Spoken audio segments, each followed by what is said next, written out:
So నేను ఏంటంటే henna పెట్టుకుంటాను కదా, కలర్ కోసం కాదు కానీ ఇది మంచి కలర్ కూడా వస్తుంది మీకు. సో ఏంటంటే బీట్రూట్ ఎవరైనా సరే చిన్న చిన్న స్లైసెస్ కట్ చేసి బాయిల్ చేస్తూ ఉంటాం, కానీ నేను జ్యూస్ చేసేస్తాను. అందులో డ్రైడ్ 2 హైబిస్కస్ వేస్తున్నాను. మీరు ఒకసారి అడిగారు కదా అక్క ఒకసారి ప్రాసెస్ చూపించమని, సో ఒకసారి ఇది బ్లెండ్ చేసి తర్వాత మీకు ప్రాసెస్ చూపించేస్తాను.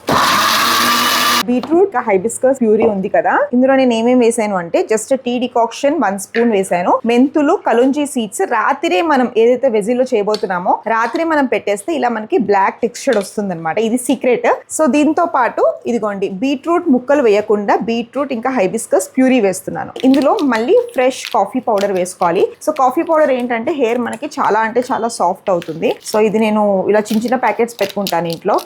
కాఫీ ఫేస్ కే కాదు హెయిర్ కే కాదు, తాగడానికి కూడా భలే ఉంటుంది. సో కాఫీ పౌడర్ వేసేసాను. ఇప్పుడు మళ్ళీ మనం ఒక్కసారి బ్లెండ్ చేద్దాం. ఒక కలర్ అసలు కాఫీ పౌడర్ కూడా మనం గ్రైండ్ చేసేసాం కదా, ఇది మొత్తం ఇలా ఇందులో నీట్ గా మిక్స్ చేస్తే పింక్ వాటర్ తయారయ్యాయి. ఇది మనం నీట్ గా బాయిల్ చేద్దాం. ఒక 5 మినిట్స్ కంటే ఎక్కువ అవసరం లేదు. బాయిల్ చేసి ఈ వాటర్ కూల్ డౌన్ అయిన తర్వాత మనం హెన్నా కలుపుకున్నట్టయితే, హెన్నా కలుపుకునేటప్పుడు ఒక ఎగ్ కొంచెం కర్డ్ వేసి కలుపుకోండి. చాలా హెయిర్ సాఫ్ట్ అవుతుంది, చాలా మంచి కలర్ కూడా వస్తుంది. ఇదిగోండి ఈ ట్రిక్ మీరు అందరు కూడా ట్రై చేయండి. నేను బాయిల్ చేయడానికి వెళ్ళిపోతున్నాను.